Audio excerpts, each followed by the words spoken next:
오늘부터는 구약 성경 룻기를 함께 살펴보고자 합니다.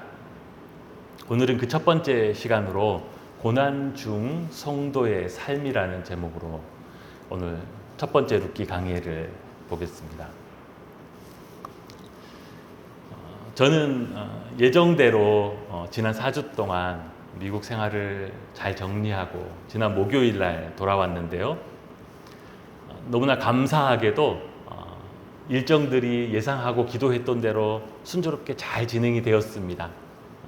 참 우리 성도님들이 뒤에서 많이 기도하고 계시는구나, 그렇게 많이 느끼게 되었어요. 그래서 꼭 만나야 할 분들을 만나고 꼭 방문해야 할 교회를 방문하고 또 그동안 살았던 미국 모든 살림을 정리하고, 사실 살림을 대부분 다 버렸어요. 꼭 필요한 거 외에, 예를 들면 옷가지나 아니면 아이들 꼭 가져와야 되는 물품이나 아니면은 뭐 살림 꼭 필요한 거 아니면은 대부분 다 버릴 수밖에 없었던 것이 가져오는 비용이나 여기 와서 사는 거나 별반 차이가 없기 때문이기도 했습니다.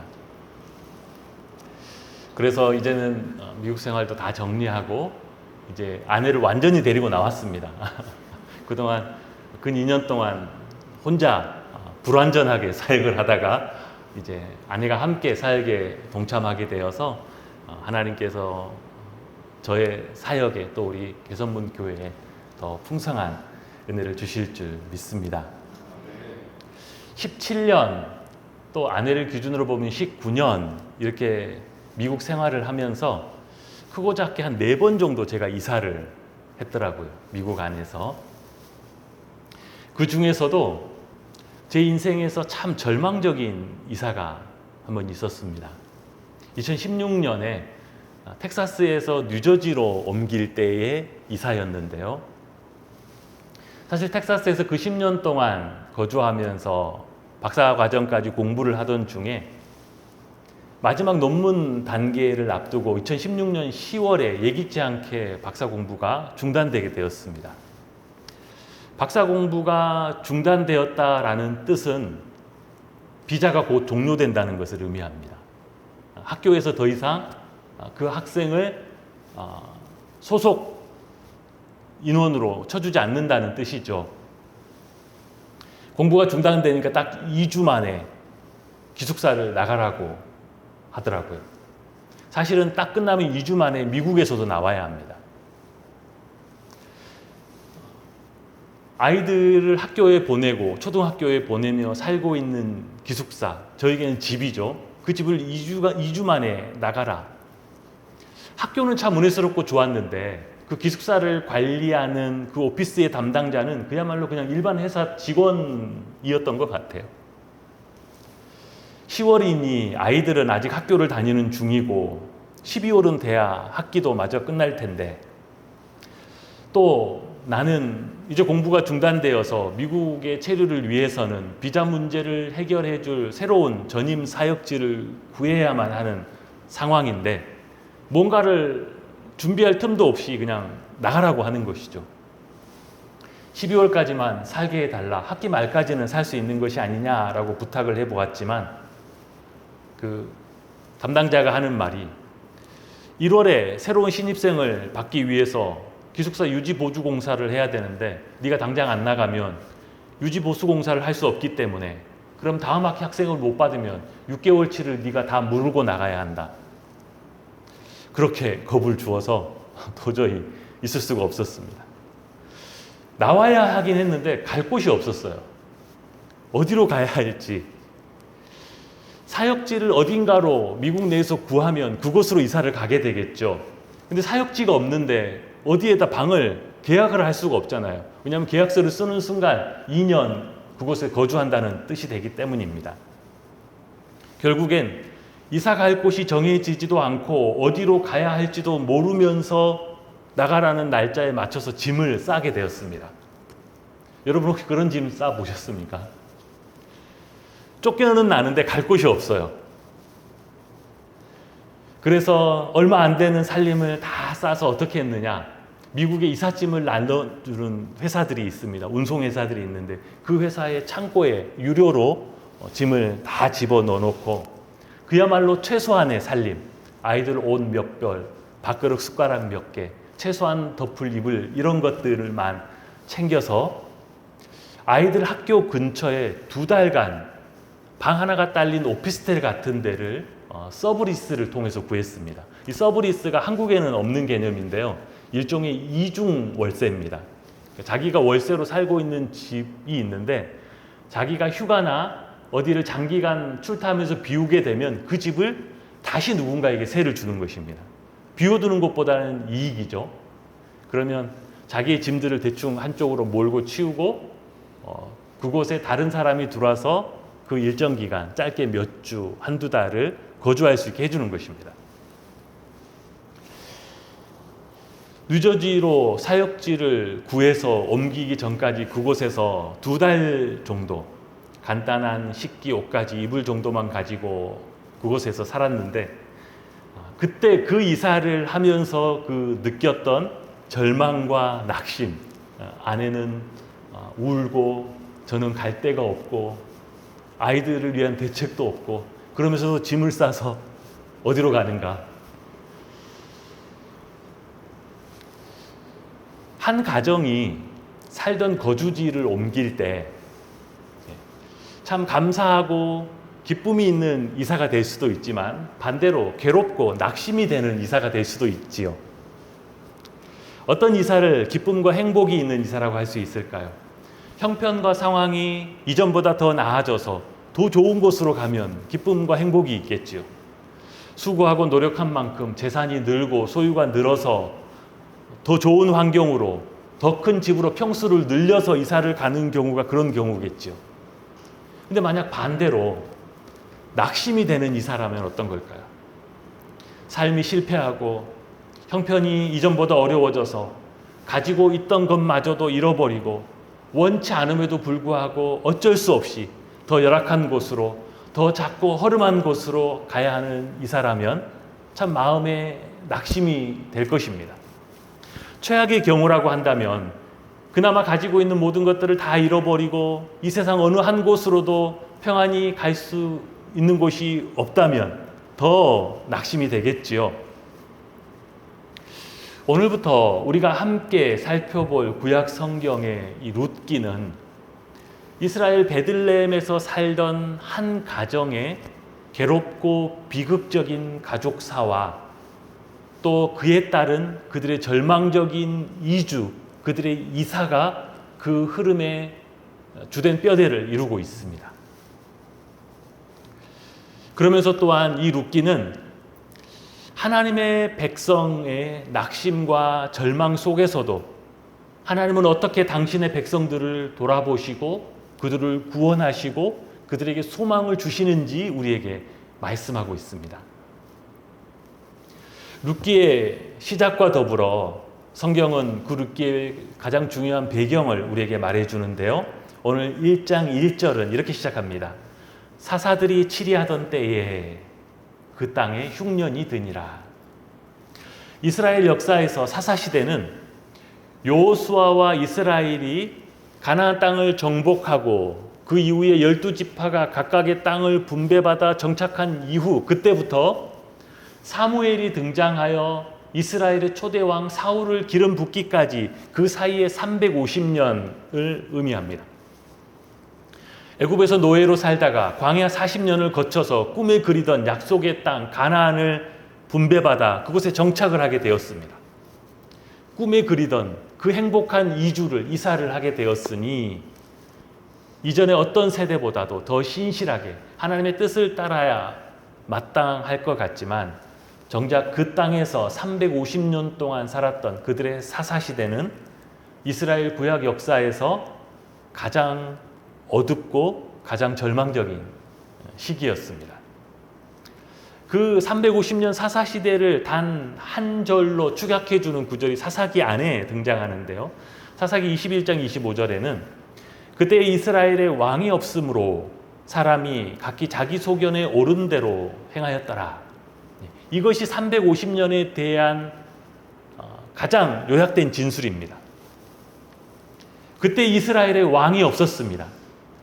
이 표현은 이중의 의미를 가지고 있는데요. 먼저는 문자적으로 이스라엘에 왕이 없었어요. 아직 왕정이 시작되기 전이었기 때문에 350년 동안 굳이 설명해 보자면 12지파의 느슨한 지파 연합체 또는 12지파의 자유로운 지방자치 이런 상태였습니다. 그러므로 인간 왕이 없었죠. 인간 왕이 중앙 집권적인 제도가 없었기 때문에 각기 소견에 옳은 대로 자기 나름대로 살았다라는 뜻도 되지만 또 한 가지는 이스라엘의 참 진정한 왕이신 하나님을 그들의 왕으로 섬기지 않았다라는 뜻도 포함하고 있습니다. 이스라엘의 참 왕이신 하나님을 그들의 왕으로 섬기고 따르지 않고 어떻게 살았어요?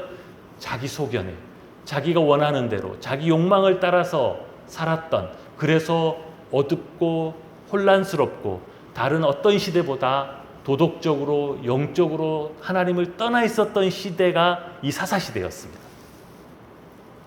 그런데 오늘 룻기 시작과 더불어 저자는 사사들이 치리하던 때에 그렇게 하나님을 왕으로 섬기기보다 각자의 소견에 옳은 대로 행하면서 하나님을 멀리 떠나서 살던 그런 시대에 이 룻기의 모든 등장인물들이 바로 그러한 시대를 살아가고 있었던 사람들이었음을 말해줍니다. 그런 의미로 보자면 룻기에 처음 등장하는 인물, 룻기의 서술에 따르면 첫 번째로 등장하는 인물은 엘리멜렉입니다. 특별한 역할은 없어요. 등장하자마자 죽었더라 이렇게 나오니까. 나오미의 남편이었던 엘리멜렉, 그 이름은 엘리, 나의 하나님, 우리 엘리 라바사박다니 할 때 나의 하나님 하는 것처럼 엘리, 멜렉은 왕이란 뜻입니다. 그니 엘리멜렉 하면 누구예요? 나의 하나님이 왕이시다 이런 뜻이에요. 가장 사사기에 어울리지 않는 이름이죠. 그러니 허울로는 하나님이 왕이시다라고 했지만 실상 그들의 삶에 있어서는 하나님을 떠나 자기 소견대로 살았던 시대, 그런 사람들, 그러니 일종의 아이러니라고 할 수도 있죠. 사사시대에 베들레헴에서 살던 엘리멜렉은 가나안 땅에 들었던 흉년 때문에 그의 아내 나오미와 두 아들 말론과 기론을 데리고 모압 지방으로 이주를 합니다. 가나안을 기준으로 사해 바다의 건너편이 모압 땅이었습니다. 그러니 가장 가까운 이방 지역이라고도 할 수 있죠. 처음에는 단순한 흉년이 주는 어려움 때문에 그곳으로 이주를 결정했을 것입니다. 아마 처음 떠나면서는 이렇게 한 2, 3년 동안 갔다 오면 이제 흉년이 지나가고 다시 추수할 수 있는 그런 일상이 되겠지라고 여겼을 수도 있습니다. 그러나 그렇게 잠시 2, 3년이면 충분할 것 같다라고 떠났던 그들의 이주가 시작에 불과했고 그들은 그 모압 땅에 살면서 말할 수 없는 재난과 비극을 맛보게 되었습니다. 얼마 되지 않아 남편 엘리멜렉이 죽고 그곳 모압 여인과 두 아들 말론과 기럯이 결혼을 하게 되었는데 그 두 아들도 자식이 없이 그곳에서 다 죽었습니다. 룻기의 특징 중에 하나가 재난과 고난이 있지만 이 룻기 안에 등장인물 중에서는 악인이 없다는 것입니다. 누구도 악한 사람이 없어요. 하나님의 백성, 의인을 공격하고 무너뜨리고 고난으로 몰아넣는 그런 악인은 룻기에 등장하지 않습니다. 보면 모두 다 평범하고 모두 다 그냥 선량한 사람들밖에 없어요. 어떤 분은 룻기를 읽으면서 시어머니를 버리고 간 오르바가 나쁜 사람이 아니냐. 나쁜 사람은 아니에요. 그도 나오미가 두 번이나 거듭 돌아가라 했을 때 그 권고를 듣고 울면서 돌아갔던 그냥 평범한 젊은 여인이라고 할 수 있지 나쁜 사람이라고는 할 수 없죠. 그러니 룻기가 암시하는 것은 악인이 없어도 나를 핍박하고 위기로 몰아넣는 그런 등장인물이 없어도 우리의 인생이 때로는 무너지고 또 우리의 삶이 재난과 고난을 겪을 수도 있다는 것을 말해주고 있습니다. 우리는 그 이유를 다 알 수는 없지요. 나오미에게는 어떻게든 좀 살아보겠다라고 흉년의 고난을 보내는 것보다 잠시 이주해서 이방 나라에서 살면 좀 더 수월하게, 좀 더 넉넉하게 이 어려움을 보낼 수 있지 않겠느냐라는 생각에 시작했고, 그렇게 보낸 10년의 결과가 무엇이었는가? 그들의 이주에 따른 결과, 그것이 과부 셋이었습니다. 그것이 그들의 결과였어요. 늙은 과부인 나오미 자신과 생때 같은 젊은 두 며느리. 이방 타지에서 그 세월을 보낸 나오미에게는 정말 가슴이 찢어지고 땅을 치고 통탄할 일이지요. 내가 무슨 죄가 그렇게 많아서 이런 재난을 당하는가? 내가 도대체 무슨 부귀영화를 보겠다고 이곳 모압 땅까지 와서 내 남편 잃고 내 두 아들 잃고 이런 지경이 되었던가? 주저앉아 자신의 신세를 생각하자면 흐르는 눈물을 아마 주체할 수 없었을 것입니다. 21절에 보면 이렇게 나오미가 한탄하는 대목이 나오는데요. 내가 풍족하게 나갔더니 여호와께서 내게 비어 돌아오게 하셨느니라. 나갈 때는 그래도 뭐가 좀 있었다는 것입니다. 그러나 돌아올 때는 아무것도 남지 않았었다는 거예요. 이 구절을 보면 그 10년간의 생활을 통해서 나오미는 그나마 무언가 조금 가지고 있던 재산도 다 허비하고 잃어버렸다라는 것을 추측해낼 수 있습니다. 19절에는 이런 대목이 나오죠. 나오미가 다시 베들레헴으로 돌아왔을 때, 그때 기록인데요. 온 성읍이 나오미와 그 며느리 그들로 말미암아 떠들며 이르기를 이가 나오미냐 하는지라. 베들레헴 사람들이 나오미를 보고 이가 나오미냐, 네가 나오미야? 왜 그런 말을 했을까요? 지난 10년간 너무 심한 고생으로 고향 사람들이 보기에도 놀랄 정도로 늙어버린 것입니다. 사람이 너무 견디기 어려운 고난의 시기를 오래 보내면 늙는다고 하죠. 나오미가 그랬던 거예요. 이렇듯 나오미는 남편과 두 아들, 그나마 조금 가지고 있던 모든 재산과 심지어 그녀의 젊음마저 모든 것을 다 잃어버리고 아무것도 가진 것이 없이 텅 빈 인생이 되었습니다. 인생의 비극과 고생은 우리의 소중한 것들을 빼앗아갑니다. 우리의 건강을 빼앗아가기도 하고요. 우리의 일터를, 우리의 장래의 희망을 빼앗아가기도 하고 심지어는 우리의 사랑하는 사람들을 빼앗아가기도 합니다. 그러면 그렇게 우리가 소중히 여기는 것들을 모두 다 빼앗긴 그런 고난을 맞닥뜨리게 된다면 그러면 이제 우리의 인생은 끝나버린 것일까요? 이제 모든 것이 끝났으니 아무것도 남은 것이 없으니 이제는 절망하고 비통해하면서 그냥 원망과 눈물로 살아야 할까요? 룻기는 나오미의 삶을 통하여 하나님의 백성들에게는 어떠한 고난 속에서도 아직 무언가 남아있는 것이 있음을 우리에게 말해줍니다. 다 잃어버린 것 같은데 아직도 남아있는 것이 있다라고 우리에게 일러줘요. 그 어떤 경우에도 빼앗길 수 없는 소중한 것이 여전히 우리에게 있음을 일러줍니다. 그것이 무엇일까요? 그 첫 번째는 하나님의 백성이 고난 중에 다 잃어버린 것 같지만 아직 잃어버리지 않고 우리에게 남아있는 것, 그 첫 번째, 그동안 하나님의 백성으로 살아오면서 우리 안에 형성된 우리의 신앙 인격입니다. 이 신앙 인격은 그동안 하나님께서 나에게 주셨던 은혜의 결과이자 그 은혜의 흔적입니다. 이 신앙 인격은 우리 안에 주님을 닮아가는 과정으로서 이 세상에 없는 존귀한 성품으로 우리 안에 자리 잡고 있습니다. 우리 모든 것들을 다 빼앗겨 버릴 수는 있습니다. 그러나 여전히 하나님의 은혜의 흔적인 우리의 신앙 인격은 우리 안에 남아 있습니다.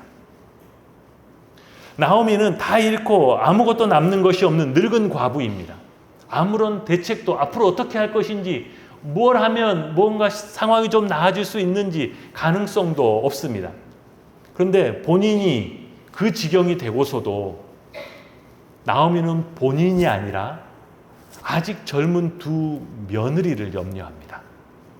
본인은 이러다 죽더라도 어떻게 해서든지 그 젊은 두 며느리의 인생만큼은 다시 회복시켜 주려고 애를 씁니다. 이제 고향 베들레헴으로 돌아가려고 하면서 8절에 나오미가 이렇게 말하죠. 나오미가 두 며느리에게 이르되 너희는 각기 너희 어머니의 집으로 돌아가라. 나야 원래 유다 사람이니까 유다로 돌아간다고 하지만 너희는 모압 여인들이 아니냐. 나를 따라와서 너희가 무엇을 하겠느냐. 너희들은 이미 너희 죽인 남편들에게 또 시어머니인 나에게 이미 할 만큼 다 했다. 이제 친정으로 돌아가라. 돌아가서 제가 해서 다시 가정을 이루고 살아야 되지 않겠느냐. 하나님도 너희에게 복을 주시기를 내가 간절히 기도하마. 오히려 자기 자신이 아닌 며느리의 삶을 걱정합니다. 그 말을 듣고 두 며느리가 소리를 높여 울었습니다. 어머니, 지금 어머니의 처지가 어떤데 지금 우리를 걱정하고 있습니까? 우리까지 떠나면 그럼 어머니는 어떻게 되는데요? 하는 그런 마음이었겠지요. 그래서 두 번째 나오미가 그들에게 하는 말이 오늘 11절부터 13절인데요. 이 말씀은 나오미가 다시 두 번째로 그들에게 돌아가라 라고 하는 권면이기도 하면서 룻기 전체에 있어서 가장 중요한 복선이기도 합니다. 우리 11절부터 13절까지 조금 길진 하지만 같이 한 목소리로 한번 읽어보겠습니다. 시작. 나오미가 이르되 내 딸들아 돌아가라. 너희가 어찌 나와 함께 가려느냐. 내 태중에 너희 남편 될 아들들이 아직 있느냐. 내 딸들아 돌아가라. 나는 늙었으니 남편을 두지 못할지라. 가령 내가 소망이 있다고 말한다든지 오늘 밤에 남편을 두어 아들들을 낳는다 하더라도 너희가 어찌 그들이 자라기를 기다리겠으며 어찌 남편 없이 지내겠다고 결심하겠느냐. 내 딸들아 그러지 아니하리라. 여호와의 손이 나를 치셨으므로 나는 너희로 말미암아 더욱 마음이 아프다 하네. 나오미의 이 말은 언뜻 처음 이해하기는 이게 무슨 뜻이지? 라고 생각할 수 있는데 나오미의 이 말은 구약 율법의 계대 결혼, 흔히 형사 취수 제도라고 하는 율법의 내용을 전제로 하고 있는 것입니다. 계대 결혼은 대를 이어주는 결혼 뜻이고 형사 취수 제도라는 것은 형이 죽으면 그 형수를 동생이 취하는 제도라는 뜻입니다. 신명기 25장 5절 6절에 보면 이런 구절이 있습니다. 형제들이 함께 사는데 그중 하나가 죽고 아들이 없거든 그 죽은 자의 아내는 나가서 타인에게 시집가지 말 것이요 그의 남편의 형제가 그에게 들어가서 그를 맞이하여 아내로 삼아 그의 남편의 형제 된 의무를 그에게 다 행할 것이요. 내용이 이겁니다. 결혼한 형제 또는 형이 아들이 없이 일찍 죽으면 그 형제 중 하나가 그 형수에게 아들을 낳게 해 주어야 합니다. 그러면 그 태어난 아들은 죽은 형의 아들이 되어서 그 대를 잇는다는 것입니다. 이 형사 취수 제도는 사실 오늘날 우리 문화, 우리 환경으로 보자면 굉장히 당황스러운 일면이 많죠. 아이고 세상에 이게 무슨 경우야? 그러나 당시 문화적인 배경 그리고 성경, 구약 성경을 배경으로 보자면 굉장히 중요한 이유와 근거가 있습니다. 첫 번째 이유와 근거는 하나님이 아브라함에게 주셨던 언약입니다. 하나님은 아브라함의 후손, 즉 당신의 백성이 큰 민족을 이루는 복을 그들에게 주셨습니다. 그러니 그 어떤 사람도 이스라엘 중에서 끊어지는 것은 하나님의 뜻이 아니에요. 생육하여 번성하는 것이 하나님의 뜻이지 대를 잇지 못하고 끊어져 소멸하는 것은 하나님의 뜻이 아닙니다. 두 번째, 문화적으로는 이 계대 결혼, 형사취수 제도는 남편을 잃고 자식이 없는 여인, 즉 당시 사회적으로 모든 삶의 기반을 잃어버린 여인의 삶을 회복시켜주는 제도입니다. 지금이야 남편 자식 없어도 취직도 할 수 있고 자기 명의로 재산도 취득할 수 있고 뭔가 할 수 있죠. 그러나 이 당시 사회에서 여인에게 남편과 자식이 없다는 것은 삶에 어떤 기반도 없다는 거예요. 그러면 이런 여인들은 어떤 삶을 살아가느냐? 구걸하는 거지로 살거나 아니면은 자신의 몸을 팔아서 사는 것밖에는 방법이 없습니다. 누구도 이 여인의 삶을 다시 이렇게 회복할 수가 없지요. 이 형사취수 제도가 그런 여인의 삶을 회복시켜주는 당시의 문화 안에서의 제도였던 것이죠. 남편의 이름으로 일컬어지는 그 새로운 아들을 얻게 됨으로써 남편의 몫으로 받아야 하는 땅과 재산을 분배받을 수 있습니다. 그리고 그 아들을 통해서 노년의 봉양자를 얻게 되는 것이죠. 그러니 이 나오미의 말들을 이 형사취수 제도를 염두에 두고 이해해 보자면 이런 것입니다.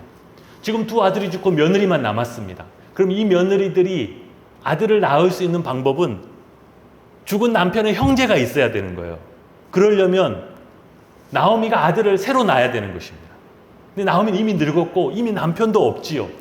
그러니까 나오미가 뭐라고 해요? 내가 오늘 결혼해서 오늘 저녁에라도 임신을 하고 아들을 낳는다 치자.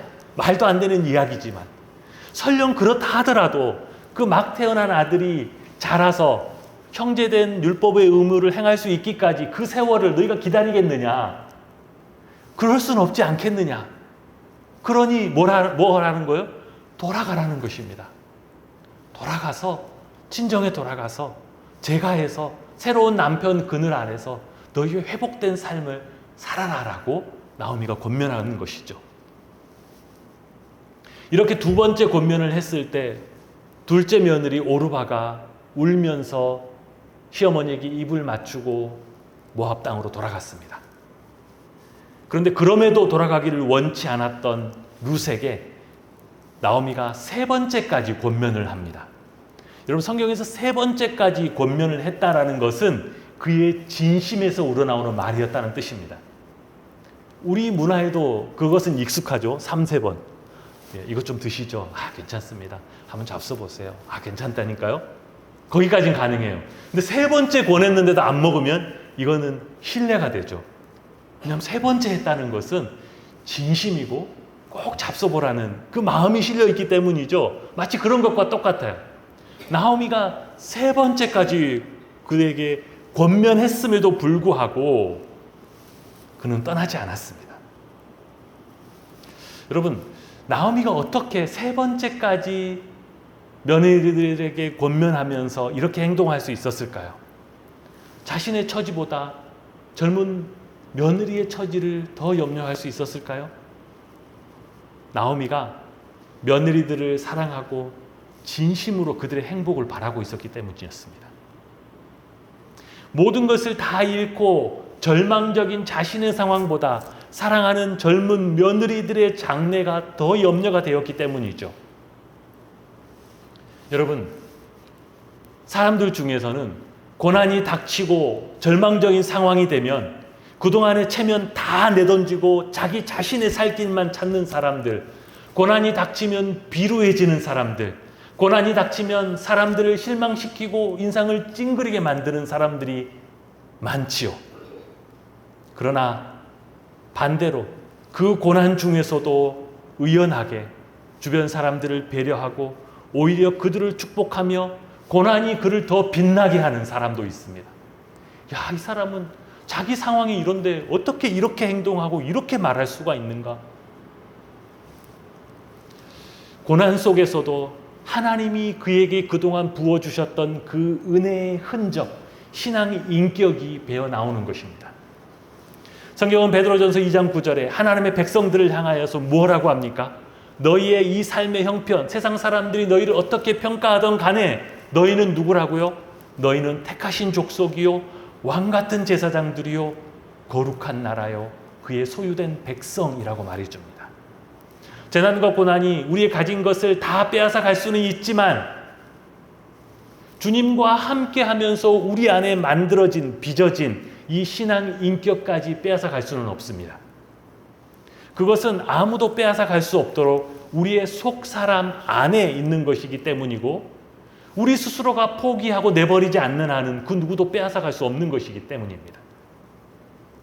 그러니 어떤 상황 속에서도 주님이 우리 안에 주신 그 존귀하고 보배로운 그 신앙 인격을 가지고 고난과 재앙을 의연하게 대면하실 수 있기를 주님의 이름으로 축복합니다.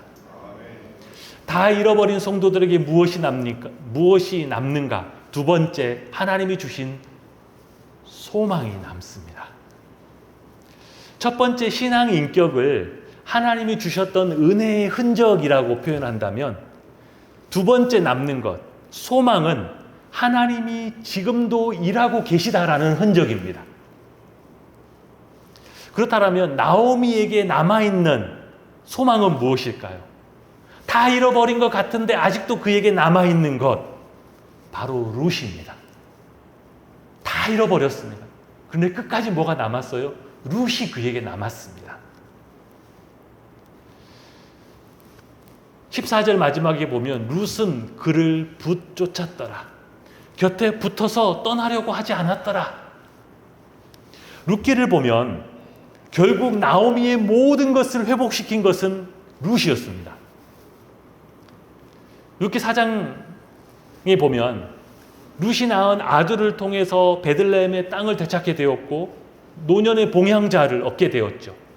베들레헴의 모든 여자들이 나오미를 바라보면서 노래하기를 뭐라고 그랬어요? 이는 내 생명의 회복자이며 내 노년의 봉양자라. 곧 너를 사랑하며 7 아들보다 귀한 내 며느리가 낳은 자로다. 그렇게 노래했습니다.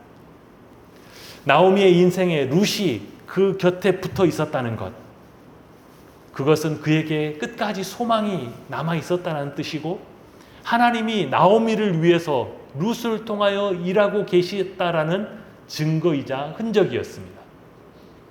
여러분의 삶 속에서도 고난 중에서도 항상 하나님께서 남겨주신 이 룻과 같은 소망이 여러분의 삶에 있기를 주님의 이름으로 축복합니다.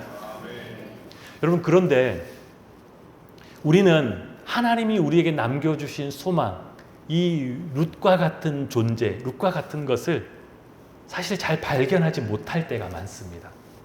왜냐하면 우리가 기대하는 것은 너무나 큰 것인데 비하여 이 룻은 너무나 미약하고 작기 때문입니다. 내가 이 고난, 이 어려움을 헤쳐가려면 최소한 이 정도의 뭔가 큰 것이 필요하다고, 하나님 이것을 어디에서 주실 것입니까? 근데 정작 하나님이 우리에게 남겨주신 소망, 룻은 너무나 작고 미약하기 때문에 눈에 안 보이는 거예요. 여러분, 당시 사람들의 눈으로만 보자면 나오미에게 룻은 도대체 무슨 도움이 되겠습니까? 도움이 되려면 남편이 있거나 아니면 아들들이 있어야 그 당시 사회에서 제법 의지할 만한 도움이 되겠지요. 그런데 거기에 비하면 이방 여자, 모함 여자인 룻, 더구나 베들레헴 유대 땅 안에서 무슨 도움이 되겠어요? 자칫 짐이 되기 십상입니다. 사람들은 룻이 나오미의 소망이 될 것이라고 생각하지 못했을 것입니다. 심지어 나오미도 그 어린 며느리 룻이 자기의 인생의 끝까지 허락해 주신 하나님의 소망이 될 줄 알지 못했어요. 하나님이 그를 통하여 끈을 놓지 않고 계속 일하고 계시다라는 것을 깨닫지 못했습니다. 그러니 그를 데리고 베들레헴에 돌아가고 나서 그가 말하기를 뭐라고 그래요? 내가 풍족하여 나갔더니 이제는 비어서 돌아왔도다. 다 비었다는 거예요. 마치 룻은 있으나 마나한 것처럼, 룻은 아무런 존재감이 없고 있어봐야 도움도 안 되는 것처럼 뭔가 샘을 있지도 않고 있죠. 하나님은 모든 것을 다 잃어버린 사람에게도, 당신의 백성들에게 룻과 같은 소망을 남겨두시는 줄 믿습니다. 우리 눈에 잘 보이지 않고 생각지도 못했던 지극히 작은 것이라 할지라도 하나님은 바로 그것을 통하여 우리를 바라보고 계시고 일하고 계십니다. 우리의 어리석음과 선입관은 자꾸 뭔가 크고 힘있고 화려한 것에 집중합니다. 내 인생의 성공을 위해서, 내 삶의 회복을 위해서 뭐가 필요한가? 나를 도와줄 힘 있는 권력자를 찾습니다. 뭔가 좀 목돈으로 내게 턱하니 줄 돈 많은 부모가 있었으면 좋겠다. 나를 좀 부양해 줄 좀 잘난 학벌 좋은 자식이 있으면 좋겠다. 남들에게 없는 뛰어난 재능, 무언가 남들에게 없는 훌륭한 것이 있어야만 한다고 생각을 하지요. 그러니 하나님이 남겨두신 루시 안 보이는 것입니다. 하나님이 내 인생을 위하여 일하고 계신 흔적을 발견하지 못하는 것이죠. 그러나 하나님은 훨씬 더 많은 경우에 우리 자신도 잘 깨닫지 못하고 중요성을 알지 못하는 그 지극히 작은 것들을 통하여 우리의 삶을 일으켜 세우시고 우리의 삶을 역전시키시고 우리에게 하나님의 계획을 이루시는 경우가 더 많지요. 나에게 있는 지극히 작은 재능, 나에게 있는 겨자씨만한 믿음, 내가 매일 만나는 지극히 평범한 사람, 말씀을 붙들고 순종하고자 하는 작은 용기, 그 작은 것들, 그 어떤 것들을 통해서 하나님은 아직도 일하고 계시고 결국 그것을 통해서 하나님의 때에 우리를 회복시키시고 다시 세우시는 분이 우리 하나님이신 줄 믿습니다. 모든 것을 다 잃어버리는 그런 때에도 하나님이 우리에게 남겨두신 것이 있음을 여러분 잊지 마시기 바랍니다. 하나님이 그동안 주셨던 은혜의 흔적인 내 신앙 인격이 여전히 내 안에 남아 있습니다. 얼른 눈에 보이지 않는다 할지라도 룻과 같은 마지막 소망이 아직도 나에게 있음을 여러분 믿으시고 돌아보시고 고난을 믿음으로 의연하게 대면하시고 하나님의 백성으로 설 수 있기를 주님의 이름으로 축복합니다.